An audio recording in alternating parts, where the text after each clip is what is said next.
Hi, Far Sign, Aries, Leo, and Sagittarius. This is your Gem in your tarot reader. So, Far Sign, alamin natin ang iyong love reading. Just a reminder, this is a general reading, so this may or may not resonate with you, so don't take it personally. This is just a guide kung sakaling mag-resonate or ma-encounter mo ang ganitong sitwasyon. Far Sign, salamat sa pagsuporta sa ating channel at salamat sa pagsubaybay sa pag-upload ng bawat videos ko. Fire sign, give me your energy about your love reading. Give me your love energy. Fire sign, Aries, Leo, and Sagittarius, give me your energy. Aries, Leo, and Sagittarius, give me your love energy. Fire sign, you have Queen of Swords, Queen of Wands, the High Priestess, Nine of Wands, and Knight of Wands. So you have a fire sign with your energy involved, Aries, Leo, and Sagittarius din. There's a 3 wands. You also have a swords, air sign, Gemini, Libra, Aquarius. Tingin ko ngayon, fire sign, parang mas minabuti mong mag-focus ka sa sarili mo. Parang self-love ang nakikita ko. You're trying to cut off yung relationship mo with your person kasi hindi na siya healthy. Hindi ka na masaya. Siguro ngayon parang tinigil mo, pinutol mo na yung kaugnayan mo with your person right now kasi hindi na siya nakakapagbigay sa'yo ng motivation. Na-realize mo sa sarili mo na you deserve something better, someone better. Ngayon nakafocus ka sa passion mo, sa career, sa business, pero sa love life, you cut it off. Kasi parang, tingin ko nagkakaproblema kayo. Yung tipong, ikaw yung pilit mong kinakaya o ma-overcome yung challenges, pero hindi talaga. Parang, nag-give off talaga yung energy nyo, ninyong dalawa. There is something na maaring hindi sinasabi. Bottom of the deck, you have the moon. A Pisces. Strong Pisces sa iyong energy. May mga bagay siguro na hindi kayo sinasabi sa isa't isa. May mga bagay or feelings na nararamdaman na hindi nyo inaamin. Alam nyo yung parang sinasarili nyo na lang kasi baka mas lalo pang magdulot ng problema sa inyong relasyon. Yun ang dahilan. Wala kayong constant communication at clear communication sa isa't isa. Yung parang alam mo yung pag may problema, kinikim-kim na lang ng isa, hindi niya sinasabi yung tunay niyang nararamdaman.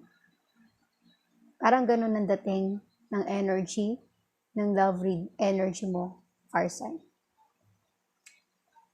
You have Ace of Swords, an air sign. Queen of Pentacles, an earth sign. Taurus, Virgo, and Capricorn. You have 9 of Swords, an air sign. 5 of Swords, and the Empress. Nakikita ko sa energy mo, you're moving on from your person. Kasi na-realize mo na, hindi na healthy eh. Lalo lang kayo nagkakasakitan. Lalo lang kayong, alam mo parang, tuloy-tuloy yung away, tuloy-tuloy yung bangayan. Parang walang nare-resolba. Doon mo na-realize na I have to cut it off. I have to be wiser. Hindi lang puso ang paiiralin ko. Hindi na healthy yung relationship nyo, nararamdaman mo. Parang gusto mo munang makahinga sa connection yung dalawa. Parang sa ngayon, you realize na siguro mas mabuting mag-cool off na muna tayo. Something like that. Makapagpahinga at makapag-isip-isip ng maayos. Sa ngayon, pinupurso mo yung career mo. Nakikita ko hindi pa tapos ang relationship nyo. Parang nagkaroon lang kayo ng time off sa inyong relasyon. Parang siguro mag-focus muna sa kanya-kanya yung buhay at sitwasyon. Sa ngayon, nakafocus ka sa career mo. Fire sign. Nakafocus ka sa bagay na tingin mong, alam mo, nagbibigay sa'yo ng happiness, motivation, yung nagbibigay buhay sa'yo. Kasi parang sa relationship nyo, parang may nangyayari na hindi maganda. Kaya nagkakaroon kayo ng hindi okay na connection sa isa't isa. Kaya ngayon parang mas minabuti nyo na lang muna na mag-separate ways para hanapin yung sarili nyo. Diba? Paglaanan muna ang atensyon sa sariling buhay para makapagmahal ulit ng totoo at sapat. You have the High Priestess and Nine of Swords. Alam mo sa sarili mo, fire sign, na hindi na healthy yung relationship mo. Yung tipong mag-aaway, magbabate, mag-aaway, magbabate. You've realized na paulit-ulit na lang yung problema niyo.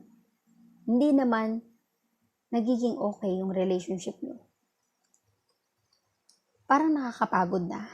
Yun ang nararamdaman ko sa energy mo. Napapagod ka na palagi kayo nag-aaway, merong nananalo, merong natatalo, pero at the end, pareho kayong failed. Pareho kayong talo kasi nasasaktan nyo ang isa't isa. Mahal nyo ang isa't isa pero parate or palagi pa rin kayo nag-aaway.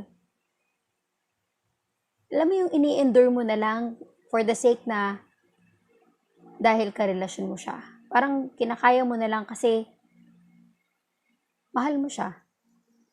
Pero kung hindi na healthy, gaya ng ginagawa mo ngayon, hindi na siya healthy, you deserve something better, you find your way out. I'm seeing here, ngayon nakafocus ka sa sarili mo. Nakafocus ka sa bagay na magbibigay sa'yo ng motivation. Nakafocus ka sa passion mo ngayon.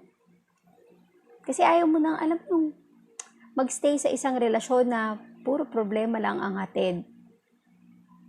Kaya ngayon parang mas minabuti nyo munang i-clear out ang isipan nyo. You have 4 of Swords. An air sign. Page of Cups. A water sign, Cancer, Scorpio, Pisces. 10 of Pentacles, an earth sign. The Hanged Man. And 10 of Wands. Fire sign, Aries, Leo, Sagittarius, you are in the process of healing yourself. Parang sa ngayon, nakafocus ka sa sarili mo. Hinihil mo yung nasugatan mong puso, yung mga problemang pinagdadaanan nyo, nakaka-overwhelm. Kung minsan, kung paulit-ulit na yung away nyo, bangayan nyo, parang kahit mahal mo yung tao, nakakapagod din. So, you take time to rest. Diba? Ang pahinga, i-clear out yung isipan, i-heal yung pusong nasugatan. Pero kahit pa paano, alam mo yung nandun pa rin yung pagmamahal mo sa person na ito. Mahal mo pa rin siya, pero sa ngayon, parang hindi na siya yung priority mo. May feelings ka pa rin sa kanya, pero parang sa ngayon, uunahin mo muna ang sarili mo. Kasi meron kang mga pangarap sa buhay na tingin mo hindi mariresolve kasi kung i-pursue nyo yung relationship nyo sa ngayon, parang hindi nyo makakamit itong happiness, fulfillment in life. Yung magandang masayang buhay. Kasi nga, paulit-ulit yung problema nyo na hindi naman nare-resolve. So, ikaw, ang ginawa mo, fire sign, you take a new perspective sa buhay mo, di ba? Mag-try ako ng new things in life. Baka by doing that, di ba, makilala namin ang isa't isa, maging matured enough kami na ituloy kung ano yung naudlot na relasyon na meron kami. And I'm seeing here, you're moving on from that energy. You're trying to move on from your relationship kasi alam mo na there's something better na pwede mo pang makamit sa buhay mo. Even though mahal mo pa yung person na yan, parang mas pinili mo na mag-focus ka muna sa sarili mo para, alam mo, makapagbigay ka pa rin ng pagmamahal. Kasi you felt exhausted. Parang napagod ka sa relationship mo with that person. Na paulit-ulit na lang kayong nagtatalo or paulit-ulit na lang kayong may pinag-aawayan. Alamin natin ang masasabi ng Love Oracle for your energy. fire sign, Aries, Leo, and Sagittarius. Give me your love oracle.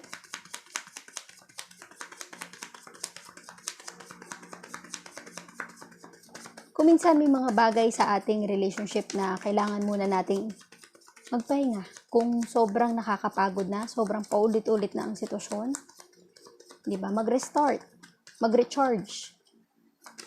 Kasi baka mas lalong lumala kung sakaling mag-stay tayo sa ganong energy, puro problema, puro chaos, puro pagbabayangayan. Siguro, mas magandang magkaroon muna ng fresh start, fresh air. Diba? Para hindi ka maubusan ng energy or hindi mawala yung pagmamahal mo. Kasi pag na-exhaust ka sa relationship nyo, hanggang sa wala ka nang maramdaman para sa kanya.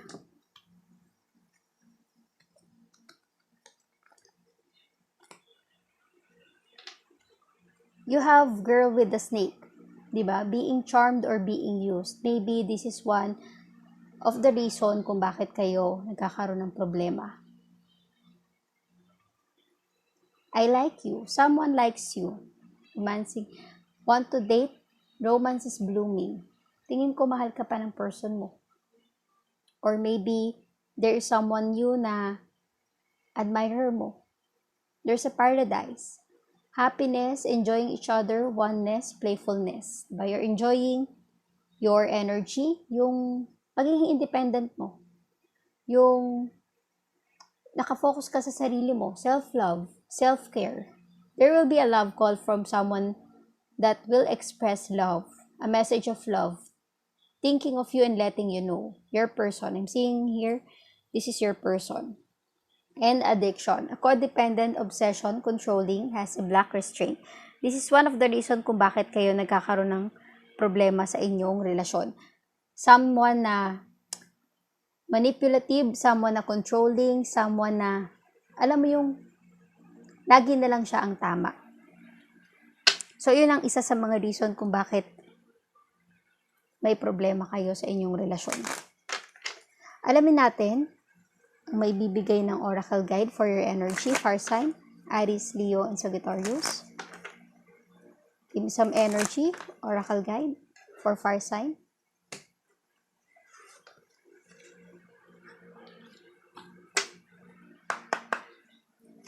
For fire sign, give me some energy. Advice, message for fire sign.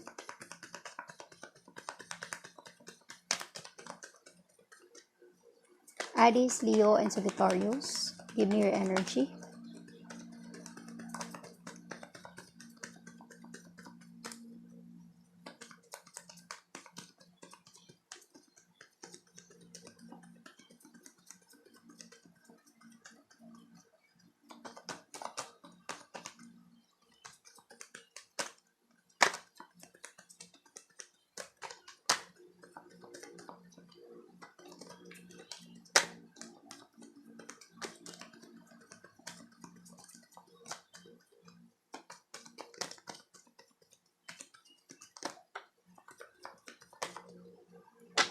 Okay.